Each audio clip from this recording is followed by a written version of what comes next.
ពួកគេខ្ទប់មាត់មិនហ៊ានបញ្ចេញសំឡេងឡើយព្រោះមានសត្វចម្លែកកំពុងវាលើក្បាលពួកគេសំណាងល្អក្លិនឈើស្អុយជួយបិទបាំងក្លិនមនុស្សសត្វចម្លែកមិនបានរកឃើញពួកគេឡើយប៉ុន្តែរឿងដែលនឹកស្មានមិនដល់បានកើតឡើងពេលពួកសត្វចម្លែកជួបជុំគ្នានៅមុខកញ្ចក់ David ស្រាប់តែស្រែកឡើងខ្លាំងពីក្នុងផ្ទះគេប្រាប់ថាអាណានិងស្ត្រីចំណាស់មិននៅទីនេះពួកគេបានរត់ចូលទៅក្នុងព្រៃបាត់ហើយពួកសត្វចម្លែកក៏រត់បែកគ្នាភ្លាមពួកវាដេញតាមរកដានអ្នកទាំងពីរក្នុងព្រៃស្ត្រីចំណាស់ប្រញាប់នាំអាណាត្រឡប់មកវិញប៉ុន្តែ David នៅតែមិនព្រមបើកទ្វារខណៈដែលពួកសត្វចម្លែកកាន់តែខិតមកជិតអាណាក៏កុហកថាបានរកឃើញផ្លូវរត់គេចខ្លួននាងសន្យាថានឹងនាំអ្នករាល់គ្នាទៅជាមួយល្បិចនេះពិតជាមានប្រសិទ្ធភាពមែន David ស្ទាក់ស្ទើរមួយសន្ទុះក៏បើកទ្វារគ្រាន់តែចូលទៅដល់ខាងក្នុងភ្លាមស្ត្រីចំណាស់ស្ទុះទៅរក David ដោយកំហឹងគាត់ចង់ប្រដៅយុវជនដែលមិនដឹងខ្យល់ម្នាក់នេះប៉ុន្តែនៅពេលនោះឯងសំឡេងដានជើងសត្វចម្លែកត្រឡប់មកវិញពួកគេប្រញាប់ឈរតម្រៀបគ្នានៅមុខកញ្ចក់ដើម្បីឲ្យគ្រប់គ្នាស្ដាប់តាមបញ្ជាស្ត្រីចំណាស់ក៏ទម្លាយអាចកំបាំងជាច្រើនឆ្នាំតាមពិតគាត់គឺជាអ្នកវិទ្យាសាស្ត្រម្នាក់គាត់បានស្ម័គ្រចិត្តមកព្រៃនេះកាលពីមុនក្នុងគោលបំណងសិក្សាពីពួកសត្វចម្លែកទាំងនេះមិននឹកស្មានថាត្រូវពួកវាឃុំឃាំងទៅវិញហើយខ្លាចជាកម្មវិធីនៃការសិក្សារបស់ពួកវាគ្រាន់តែនិយាយចប់មិនទាន់បានប៉ុន្មានផងមានសំឡេងបុកទ្វារយ៉ាងខ្លាំងពីខាងក្រៅពួកគេភ័យស្លន់ស្លោរុញទៅទប់ទ្វារជាប់ស្រាប់តែប្រទេសឃើញអ្វីម្យ៉ាងនៅក្រោមតុវាគឺជាបន្ទះដែកការ៉េមួយនៅលើឥដ្ឋសំឡេងបុកទ្វារកាន់តែខ្លាំងឡើង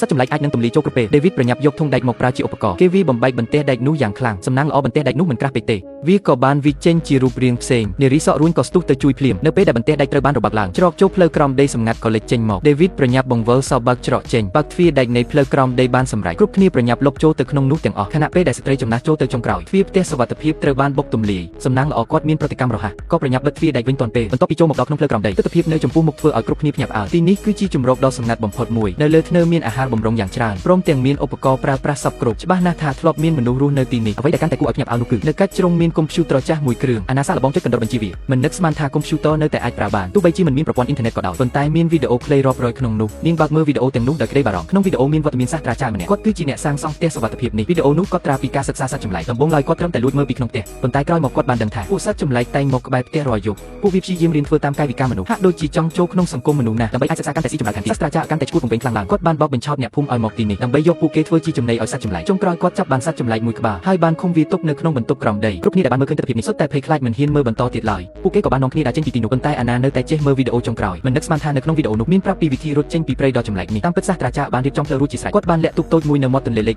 134គ្រាន់តែដើរតាមទីដៅដែលហ្វូងបាសេហានោះនឹងអាចរត់ចេញពីព្រៃនេះបានដោយសុវត្ថិភាពអាណាមានក្តីរំភើបយ៉ាងខ្លាំងពេលដឹងរឿងនេះសត្វសេកក្នុងទ្រុងរបស់នាងពិតជាមានប្រយោជន៍គ្រាន់តែគិតថានឹងបានចេញពីកន្លែងដ៏រន្ធត់នេះគ្រប់គ្នាដេកមិនលក់ដោយសារក្តីត្រេកអរ David និងនារីសក់រួញថែមទាំងរងសប្បាយទៀតផងលុះព្រឹកព្រលឹមថ្ងៃបន្ទាប់បានជិះមកដល់ពួកគេក៏បានបើកទ្វារដែកចេញទៅខាងក្រៅឃើញថាផ្ទះសុវត្ថិភាពត្រូវបានបំផ្លាញអស់ពួកគេមិនបង្អង់យូរក៏ចាប់ផ្ដើមធ្វើដំណើរដើរតាមសញ្ញាសម្គាល់ដែលអាណាបានធ្វើទុកគ្រប់គ្នាធ្វើដំណើរទៅទីខាងកើតរហូតមិនយូរប៉ុន្មានក៏រកឃើញសញ្ញាលេខ134អាណាក៏បានប្រឡែងសត្វសេកឲ្យហានំផ្លូវគ្រប់គ្នាដេញតាមពីក្រោយយ៉ាងប្រកបសំដៅទៅរកមាត់ទន្លេដែលជាគោលដៅប៉ុន្តែអាកាសធាតុប្រែប្រួលមេឃដែលធ្លាប់ស្រឡះស្រាប់តែកើតមានខ្យល់រួចហើយក៏មានភ្លៀងធ្លាក់ចុះមកយ៉ាងខ្លាំងមេឃដែលល្ងឹតស្លុបគ្មានពន្លឺថ្ងៃបែបនេះគឺជាពេលដែលសត្វចម្លែកចេញរកចំណីរឿងអាក្រក់ក៏បានកើតឡើងពិតមែនមានសំឡេងស្រែកយ៉ាងគួរឲ្យខ្លាចពីខាងក្រោយពងសត្វចម្លែកចេញពីល្អាងមកយ៉ាងច្រើនពួកវាដេញតាមយ៉ាងលឿនបំផុតគ្រប់គ្នាភ័យខ្លាចក៏រត់យ៉ាងលឿនទៅមុខចុងក្រោយក៏រត់មកដល់មាត់ទឹកទាន់ពេលហើយបានរកឃើញទូកដែលសាស្ត្រាចារ្យលាក់ទុកប៉ុន្តែនៅពេលដែលគ្រប់គ្នាត្រៀមឡើងទូកនារីសក់រួញស្រាប់តែដឹងថាបាត់ David ខណៈពេលដែលគ្រប់គ្នាកំពុងភ័យស្លន់ស្លោ David បានអូសមនុស្សម្នាក់មករកពួកគេនោះគឺជាសង្សារដែលបាត់ខ្លួនរបស់នារីសក់រួញនាងមើលដឹងព្រាមថានោះមិនមែនជាមនុស្សឡើយនាងស្រែកប្រាប់ David ឲ្យប្រញាប់រត់ចេញប៉ុន្តែដោយសារនៅឆ្ងាយពេកគេមិននៅឡើយតែមួយវិនាទីក្រោយមកប៉ុណ្ណោះសត្វចម្លែកនោះបានបង្ហាញមុខមាត់ពិតវាក៏បានកាច់ក៏ David ដាច់ស្លាប់ភ្លាមអ្នកទាំង3ដែលនៅសល់មិនហ៊ានបង្អង់ឡើយពួកគេប្រញាប់អុំទូកចេញទៅកណ្ដាលទន្លេហ្វូងសត្វចម្លែកដេញមកដល់មាត់ទឹកដែរប៉ុន្តែពួកវាមិនហ៊ានចុះក្នុងទឹកឡើយបានត្រឹមតែស្រែកដោយក្តីមិនសុខចិត្